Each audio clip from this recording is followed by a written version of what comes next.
اگر حوض کوثر سے پانی پینا اور جنت میں جانا اتنا ہی سخت ہے تو پھر مولا علی گلاس بھرے حوض کوثر پہ اکیلے کھڑے رہیں گے اور جنت میں وہ اکیلے ٹہل رہے ہوں گے, دوسرا کوئی جا ہی نہیں پائے گا. جب مجھے عربک سمجھ ہی نہیں آ رہی تو میں عربک پڑھ کے کیا کروں؟ نہیں پڑھنا ضروری ہے. یہاں تک ہے کہ اگر نہیں پڑھ سکتے تو کم سے کم قرآن کو کھول کے اس کی سطروں کو دیکھا جائے. میں جو بھی کر لوں ٹھیک ہے, مجھ سے دین پر عمل نہیں ہوتا ٹھیک ہے. میں ظاہر میں جتنا بھی جو ہے نا میں آپ کو پاگل بنا دوں گا, نماز پڑھ کے میں جو ہے وہ حرم میں آ جاؤں گا, دوسرے لوگ سمجھیں گے میں بہت حرام آتا ہوں, لیکن مجھے پتہ ہے میرے اندر کا حال کہ میرا دل دین میں نہیں لگتا.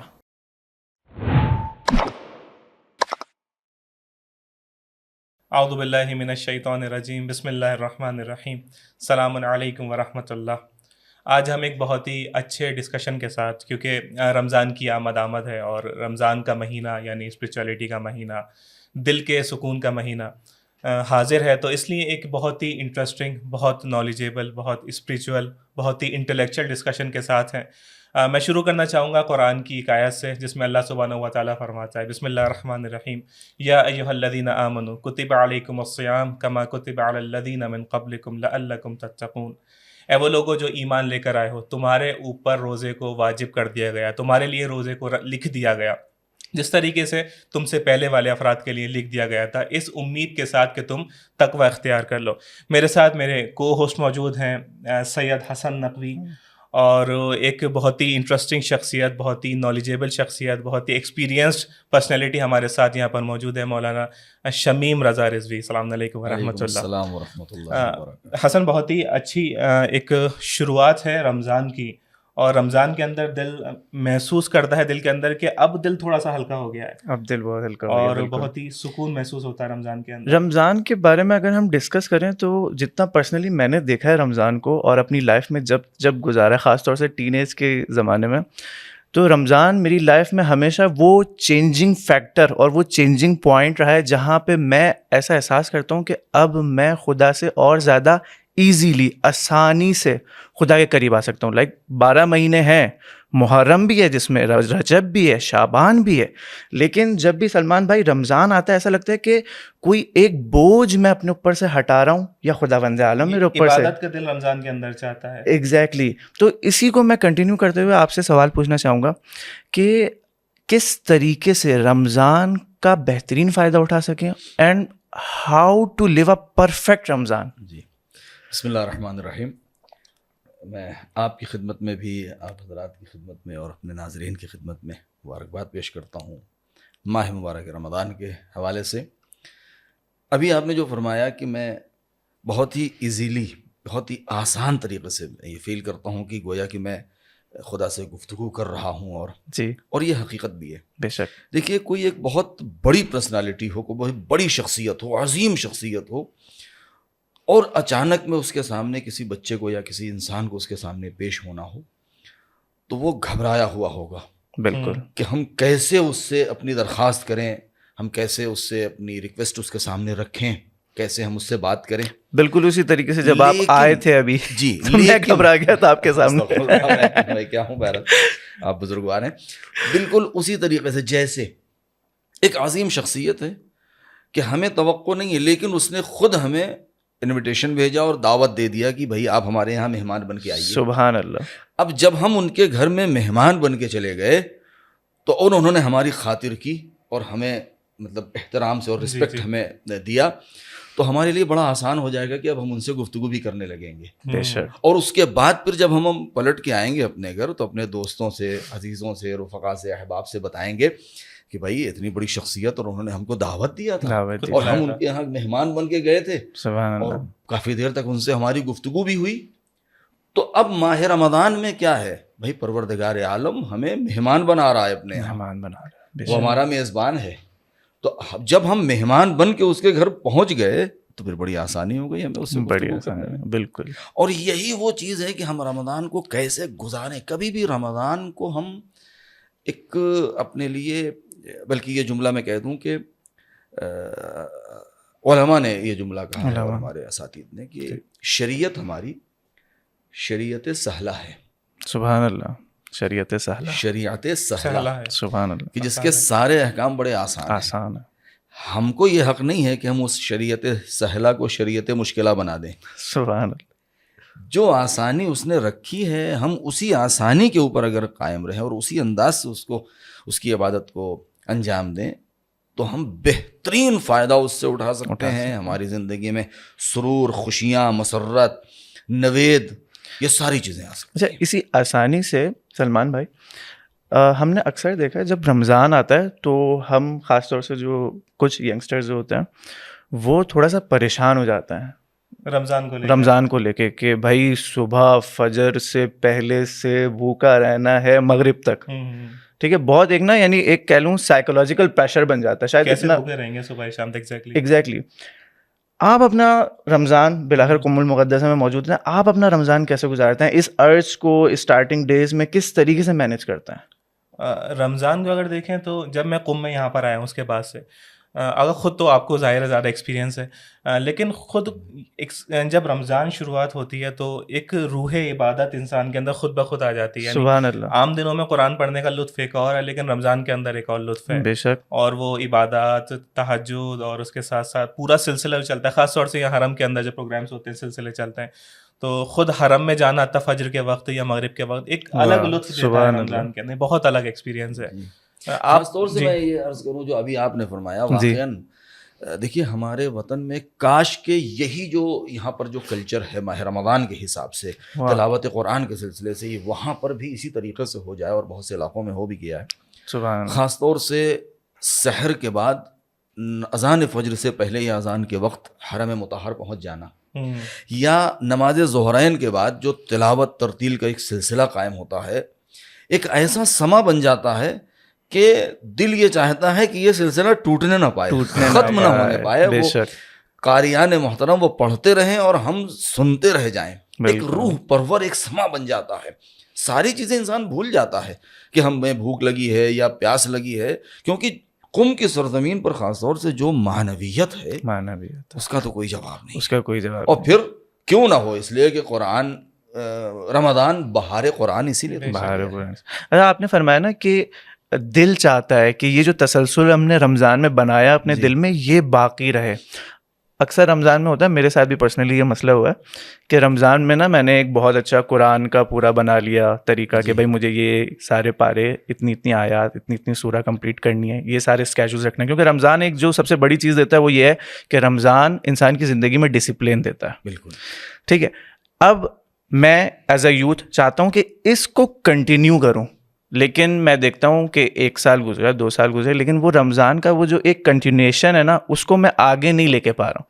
اس کا کیا آپ کی ذہن میں راہ حل ہے، یا آپ نے بالآخر آپ بزرگ ہیں، عالم دین ہیں، آپ نے اپنی زندگی میں کچھ نہ کچھ کوئی ایک ایسا کچھ نہ یعنی کیا بولیں گے اس کو، ایک سیکرٹ ضرور نکالا ہوگا کہ آپ نے اس رمضان کو اپنی پوری زندگی میں ڈھال لیا؟ جی بہت اچھا، بہت اچھی گفتگو آپ نے فرمایا. کہ یہ دیکھیے ایک تو ہوتا ہے کہ چونکہ ماہ رمضان ہے، ہر گھر میں روزے دار ہیں، ہر مسجد میں اور روزوں کے اوپر نمازی ہیں اور تلاوت قرآن ہے. لیکن ادھر ماہ رمضان عید آئی اور اس کے بعد تقریباً یہ چیزیں شیطان کھل گیا. لیکن اب بہرحال بہت ساری باتیں ہیں. میں کہا تھا جیسے خود میں اپنے گھر میں روزانہ رات میں ایک جز قرآن اور اس کے خاص جو آیات ہیں میں اپنے گھر والوں، اپنے بچوں کے سامنے اس کی تفسیر بیان کرتا ہوں. بعض مخصوص جو ماہ رمضان زبردست. لیکن یہ سلسلہ الحمدللہ رہتا ہے. اچھا، رمضان کے بعد سبحان اللہ ممکن ہے کہ روزانہ ایک جز نہ ہو سکے، کم ہو سکے، لیکن یہ سلسلہ کوشش رہتی ہے کہ یہ رہے. کیونکہ رمضان میں ذہنی اعتبار سے انسان ایک ذہن بنا ہوتا ہے کہ یہ ماہ رمضان ہے اور آج ہم کو ایک جز پڑھنا ہے ورنہ ہم پیچھے رہ جائیں گے. بالکل. تو عید جب آئی تو ہم وہ تصور اپنے یہاں نہ رکھیں. یہ لگتا ہے کہ ماہ رمضان ہو گیا تو وہ پورا 30 پارے ختم ہو گئے، 30 پارے ختم ہو گئے تو ختم ہو گیا. نہیں، اسی کو ہم کنٹینیو اگر رکھیں تو واقعاً ایک ایسا علم ہمیں مل جاتا ہے. کیونکہ دیکھیں قرآن ایک ایسی کتاب ہے جس کی جتنی مرتبہ تلاوت کی جائے کوئی نہ کوئی نیا نقطہ ہمارے سمجھ میں ضرور آئے گا. سبحان اللہ. بے شک کوئی نہ کوئی آیت ہمارے ذہن کے نگاہوں کے سامنے سے گزرے گی کہ جو ہم سوچنے پہ مجبور ہو جائیں گے ٹھہر کر کے کہ اس میں کیا بات کہی گئی ہے. بالکل. اور ہر سال ایسا ہوتا ہے، کوئی سال ایسا ہوا ہی نہیں ہے کہ نہ ہوا ہو, کوئی نیاپن محسوس نہ ہوا ہو. بالکل. ہمارے استاد کی بات آپ کی بات سے یاد آ گئی. فرماتے ہیں کہ ابھی ان کی ایج تقریباً 55 ہے. فرماتے ہیں خود مفسر قرآن ہے, بہترین جو ہے ادبیات پہ انہوں نے کام کیا ہوا ہے. فرماتے ہیں کہ آج تک جب بھی میں وہی سورہ وہی آیا جو میں اپنی زندگی میں بچپن سے پڑھتا ہوا آ رہا ہوں, آج تک ایسا ہوتا ہے کہ وہی آیت میں دوبارہ پڑھوں اور خداوند عالم کی طرف سے ایک اور باب فیض کھل جاتا ہے. بالکل ہے, ایک نئے نقطے کی طرف ذہن پہنچ جاتا ہے, پہنچ جاتا ہے. اور بہرحال یہ بھی ایک بہت بڑی توفیق ہے. اچھا, کچھ لوگ اگر یہ بڑا ہنسی کی بات ہے, وہ جیسا ایکسپیرینس ان سے پوچھو کہ ماہ رمضان تو چل رہا ہے تو یہاں پر عبادت کرو, ماہ رمضان کے بعد کیوں چینجنگ لے کر آ جاتے ہو, ختم ہو گئی عبادت, تب مسجدوں میں جانا ختم ہو گیا. تو کہتے ہیں کہ کیونکہ ماہ رمضان کے اندر شیطان قید تھا تو ہم مجبور تھے, اب آزاد ہو گیا تو ہمارے اوپر حملہ کر. یہ شیطان کی قید والی فلسفی کیا ہے؟ دیکھیے, شیطان کی قید, چونکہ روایات ہمارے سامنے موجود ہیں بہت ساری, اور یہ بھی فیوزات الہی میں سے ایک فیض ہے, اس کی توفیقات میں سے ایک توفیق ہے کہ شیطان کی انسانوں تک دسترسی جو ہے, اس کے جو اختیارات ہیں وہ ذرا محدود کر دیے جاتے ہیں. اب ایسا نہیں ہے کہ بالکل قید کر دیا جائے, اگر بالکل ہی قید کر دیا جائے تو پھر اس کا مطلب تو یہ نہیں ہے کہ رمضان میں تو پھر ایک گناہ ہی نہیں ہوں گے. نہیں, نفس امارہ بھی ہے, شیطان کا وسوسہ بھی ہے. نفس امارہ یعنی کیا؟ دیکھیے, نفس امارہ یعنی انسان کی خواہشات. اگر اس کا ہم ترجمہ کریں, اس سے اچھا نہیں ہو سکتا کہ ہم کہیں کہ خواہشات یعنی دل کا چاہنا, لسٹ. یہ دل کا چاہنا یعنی انسان کا دل ایک چیز کی طرف ابھار رہا ہے انسان کو کہ چلو یہ کام کرو. ٹھیک ہے, اس کا شیطان سے کیا کنیکشن ہے آپ نے جو ابھی دیا؟ دیکھیں, شیطان سے اس کا کنیکشن یہ ہے کہ چونکہ شیطان ہمارے دلوں میں وسوسہ کر دیتا ہے, ٹھیک, اور جب وہ وسوسہ ہمارے دل میں کرتا ہے, کسی چیز کی طرف ہم کو متوجہ کرتا ہے, تو ہمارے نفس امارہ کے اندر, نفس کو امارہ اس لیے کہتے ہیں وہ حکم دینے والا, برائیوں کی طرف حکم دینے والا. ٹھیک ہے, تو ہمارے نفس کے اندر اتنی جرأت پیدا ہو جاتی ہے کہ وہ شیطان کے کہنے پر, بہکاوے پر آ کر کے اور ہمارے ضمیر کو, ہمارے وجود کو اس گناہ کی طرف ابھار دیتا ہے. اب شیطان چلا جائے, یہ نفس امارہ بھائی اپنا کام کرتا رہتا ہے. اسی کے مقابل میں نفس لوامہ ہے کہ جو ماہ رمضان میں قوی ہو جاتا ہے. اچھا, وہ کیا ہے؟ سبحان اللہ, کہ جیسے ہی انسان سے کوئی گناہ ہوا یا ہونے والا ہوا تو فوراً ایک دوسری طاقت ہے جو انسان کے ذہن کو متوجہ کرتی ہے کہ دیکھو خبردار, یہ ہے تو بہت اچھی چیز, لیکن یاد رکھنا گناہ ہو جائے گا, یا اس کا نقصان تمہیں ہو جائے گا. لیکن اب یہی وہ جنگ ہے کہ جو دونوں نفسوں کے درمیان چلتی رہتی ہے, کبھی امارہ کبھی ہو جاتا ہے, کبھی لوامہ, اور ماہ رمضان میں خدا کی توفیق لوامہ کے اوپر زیادہ ہوتی ہے. خود اگر ہم ایک ایسے گھر میں گوشے میں بیٹھے ہوں جہاں پہ پتہ ہے سامنے پانی ہے, کھانا کوئی دیکھنے والا نہیں ہے, تو لفظ نفس امارہ تو نہیں, لیکن لوامہ شاید ہم سے کہتا ہے کہ دیکھو پانی ہے لیکن پینا نہیں ہے, وہ ہمیں ایمفیسائز کر رہا ہے کہ روکو اپنے آپ کو, اور امارہ کہتا ہے کہ پی لو, لیکن پھر بھی نہیں پیتے, خدا کی طرف, کیونکہ وہ ایک قوت ہے کہ جو ہمیں ہمارے اس نفس کو عطا کی گئی ہے, خاص طور سے ماہ رمضان میں. صحیح. اچھا, شاید اسی لیے جو ہے وہ ایک طریقے سے جو علماء بیان فرماتے ہیں, رجب شعبان میں جو اعمال رکھے گئے, جو روزے رکھے گئے, در واقع ایک طریقے سے خود ہمارے نفس لوامہ کی ٹریننگ کے لیے رکھے گئے ہیں. بالکل, لائک ٹریننگ سیشنز رکھے گئے ہیں کہ نفس لوامہ کو اسٹرانگ کرو, مضبوط بناؤ, اور اپنے نفس امارہ کو ضعیف کرو, ویک کرو, تاکہ تم رمضان میں جب داخل ہو تو تمہیں اپنے نفس سے کہیں شکست نہ کھانی پڑے. نفس جو ہے وہ کوئی ایک الگ سے کوئی چیز نہیں ہے, البتہ میں خود ہوں, میری اپنی خواہشات ہیں, میرے اپنے اندر کی درونی کیفیت ہے. وہ میں ایک جگہ دیکھ رہا تھا, وہ یہ لکھا تھا کہ رمضان میں آ کے مجھے ریئلائز ہوا کہ شیطان میرے اندر ہی ہے جو مجھے امر کر رہا ہے, وہ شیطان تو کہہ رہا ہے. اچھا, اگر ایک اور چیز یہ کہ مثال کے طور پر کچھ لوگ بہت اس کے اوپر فوکس کرتے ہیں کہ we have to complete the Quran in ten holy months, تو مطلب ایک پارہ انہیں ہر حال میں پڑھنا ہے, تو یہ زیادہ امپورٹنٹ ہے, یا پھر اس طرف زیادہ فوکس کیا جائے کہ let's read the translation too, ہم ٹرانسلیشن کی طرف جاتے ہیں, تھوڑی سی تفسیر دیکھ لیتے ہیں, چاہے کم ہو لیکن کوالٹی کے ساتھ. بالکل, بہت اچھی بات ہے. دیکھیے, ماہ رمضان میں چونکہ بہار قرآن ہے اور اس میں ایک آیت کی تلاوت کا ثواب پورے قرآن کے برابر ہے. بالکل, لہذا انسان کوشش کرے کہ جتنا زیادہ تلاوت کر سکے, لیکن قرآن میں کئی مقامات پر اس بات کی طرف اشارہ اور حکم ہے کہ افلا یتدبرون القرآن, قرآن میں تدبر کیوں نہیں کرتے, غور و فکر کیوں نہیں کرتے. ایک آیت غور و فکر کر کے پڑھ لینا 10 قرآن سے بہتر ہے, کیونکہ اس کو تو ہم نے پڑھ لیا آنکھ بند کر کے, ٹھیک ہے, اس کا ثواب ہم کو مل گیا, ہماری زبان کو طہارت مل گئی, ہمارے گھر میں نور آ گیا. لیکن جو ہم نے ایک آیت کے اوپر غور کر کے پڑھا, ایک آیت پڑھا, شاید اس کا ثواب اور جو چیزیں اس کے اندر ہیں وہ اس 10 پارے میں نہیں ہوں. اچھا غور کرنا ضروری ہے. یہ 2 اوپینینز ہیں در واقع. ایک کہتے ہیں کہ بھائی صرف آپ جو ہے وہ قرآن پڑھیں, ٹھیک ہے, زیادہ فوکس نہیں کریں کہ وہ کہنا کیا چاہ رہا ہے, آپ سمجھ ہی نہیں سکتے قرآن کو. دوسری طرف جو ہے وہ یہ فوکس ہے کہ بھائی صرف پڑھنے سے تو کچھ حاصل ہونے والا نہیں ہے آپ کو, ٹھیک ہے, تو جو قرآن کہہ رہا ہے اگر اس پہ آپ فوکس نہیں کر رہے تو فائدہ نہیں ہے. آیا مکتب تشیع میں کوئی ان دونوں کا جواب ہے یا کوئی ان دونوں کے بیچ کی کوئی ایک راہ ہے جو ائمہ معصومین نے ہمیں سکھائی ہے؟ بالکل ہے, دونوں کو جمع کیا جا سکتا ہے اور کسی ایک سے بھی منع نہیں کیا گیا, اور دونوں کے اوپر زور بھی دیا گیا ہے, تاکید کی گئی. سبحان اللہ. قرآن کی تلاوت بھی کرو اور اس پر غور بھی کرو. سبحان اللہ. صرف ایک چیز پر نہیں. دیکھا, یہ جملہ اگر کوئی کہتا ہے تو یہ غلط بات ہے کہ نہیں کوئی فائدہ نہیں ہے تلاوت کا, اور کیا فائدہ ہے اگر کچھ سمجھ نہیں رہے. نہیں, خود قرآن نور ہے اور اس کی تلاوت ہی میں بہت کچھ رکھ دیا ہے پروردگار عالم نے. کیا سبحان اللہ. خود قرآن نور ہے. اگر ہم کچھ نہیں سمجھ, ممکن ہے کہ انسان مجبور ہو بیچارہ, اس نے عربی ابھی پڑھی نہیں اور دنیا کی کوئی زبان وہ لکھنا پڑھنا جانتا ہی نہیں, جی, تو کیا مطلب ہے پھر, اس کے لیے کوئی فائدہ نہیں ہے وہ قرآن. نہیں, اللہ اکبر. وہ سنے دوسروں کی تلاوت کو, خود سننا اس کے لیے پڑھنے کے جیسا ہو جائے گا اور پروردگار عالم اسے اجر عطا فرمائے گا. کچھ لوگ یہی کہتے ہیں کہ جب مجھے عربک سمجھ ہی نہیں آ رہی تو میں عربک پڑھ کے کیا کروں. نہیں, پڑھنا ضروری ہے. یہاں تک ہے کہ اگر نہیں پڑھ سکتے تو کم سے کم قرآن کو کھول کے اس کی سطروں کو دیکھا جائے. اچھا, یعنی صرف سطروں کو دیکھا جائے, سطروں کو, اس کے حروف کو انسان دیکھتا رہے نگاہوں سے, اس میں بھی اس کو تلاوت کا ثواب ہے. مجھے عربی بالکل بھی نہ سمجھ میں آ رہی ہے, مجھے صرف لائنز نظر آ رہی ہیں, جی, لیکن ان لائنز کو ہی دیکھنا میرے لیے عبادت ہے. دیکھنا. اللہ اکبر. کہتے ہیں کہ اگر کوئی انسان قرآن کی تلاوت کرتا رہے, اگر کوئی حفظ کر لے اس کو اور وہ کرے, تو انسان کو کہتے ہیں کہ اگر حقیقت میں اس نے قرآن کو سمجھ لیا اور اس اعتبار سے قرآن پر نظر کی ہے اور پڑھا ہے, تو اس کو کبھی سینے کی بیماری نہیں ہوگی. روایتیں موجود ہیں اس سلسلے میں اللہ اکبر معصومین نے. اب بات رمضان کی, دیکھیے 2 چیزیں ہیں. جی, ایک مرتبہ یہ کہ میں زبردستی زور دے رہا ہوں اپنے بچے کے اوپر یا کسی بھی انسان کے اوپر یا ہمارا بڑا ہمارے اوپر, اور ہم مجبور ہیں کہ یہ کام انجام دیں, روزہ رکھیں یا کوئی بھی کام کریں.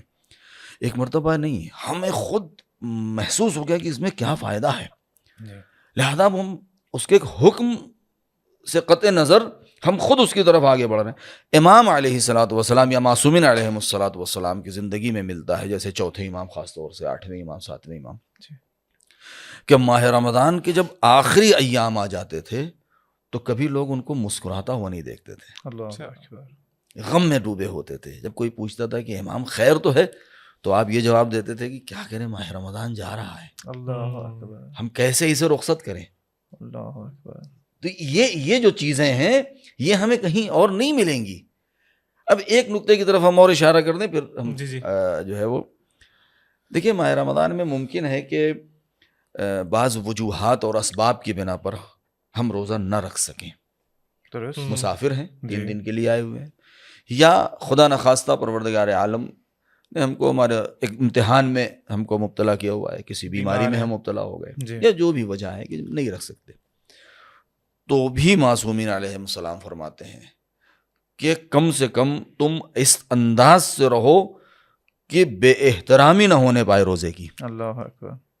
یعنی یہ احساس نہ ہو لوگوں کو کہ تم روزے سے نہیں ہو, لوگوں کے سامنے. اچھا, ابھی چونکہ آپ فرما رہے تھے کہ, یا آپ نے بھی ابتدا کی کہ کیسے صبح سے شام تک یہ تصور آ جائے کہ ہمیں بھوکا اور پیاسا رہنا ہے.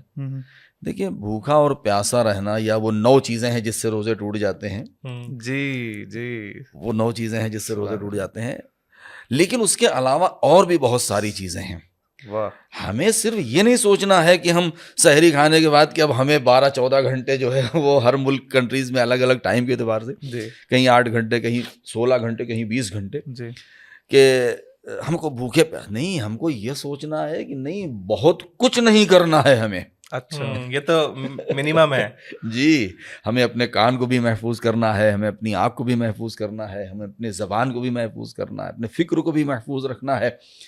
تو ہمیں بہت کچھ چیزیں ہیں, وہ صرف 9 چیزیں نہیں ہیں, وہ تو 9 چیزیں وہ ہیں جن سے اگر ہو گیا تو روزہ ٹوٹ جائے گا, ورنہ نہ معلوم کتنی چیزیں ہیں. ہمیں اپنے آپ کو, یہ کیا ہے, یہ اس 30 دن میں، یا جیسا کہ آپ نے فرمایا کہ رجب اور شعبان اور رمضان یہ 2 مہینے جو شروع کے ٹریننگ کے ہیں، کہ جیسے ایک سپاہی کو ٹریننگ دی جاتی ہے تاکہ وہ میدان کارزار میں جائے تو اس کے پیر اکھڑنے نہ پائیں، سبحان اللہ. اس کے اندر جھجک نہ آنے پائے، دشمنوں سے ڈرنے نہ پائے.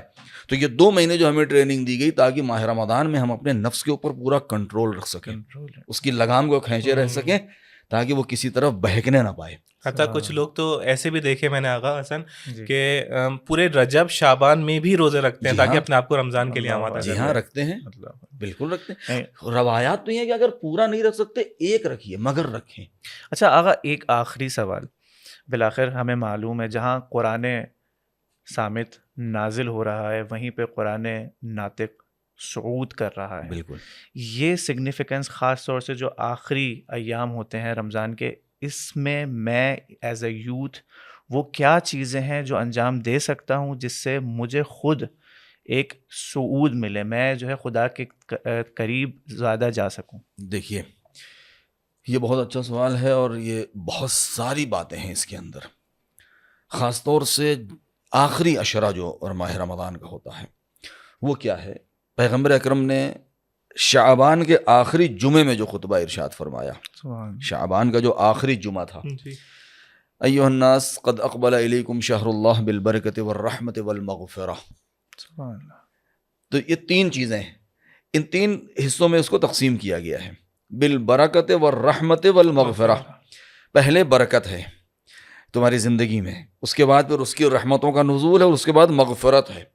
تو آخر میں ہمیں سب سے زیادہ توجہ یہ دینی چاہیے کہ آیا کوئی ایسا گناہ رہ تو نہیں گیا کہ جو ہم اس میں بخشوا نہیں پائے ہیں. لہذا زیادہ سے زیادہ استغفار کرنا، اپنے گناہوں کی طرف متوجہ رہنا، بارگاہ پروردگار میں دعا، مناجات، استغاثہ، انابہ، ان چیزوں کو کرنا. صلہ رحم کا بہت زیادہ اس کی اہمیت ہے. والدین کا خیال، بھائی بہنوں کا خیال، رشتہ داروں کا، دوست احباب کا، صدقہ دینا، امام عصر سے اپنے رابطے کو مضبوط کرنا، دعائے جوشن کبیر کی تلاوت کرنا، دعائے افتتاح ہے، دعائے ابو حمزہ صومالی ہے. یا یہ وہ چیزیں ہیں کہ جو آخر میں انسان کو اس منزل معراج تک پہنچا دیتی ہیں کہ انسان ماہ رمضان میں کم سے کم عید یا 29 یا 30 تاریخ کو کچھ نہ کرے.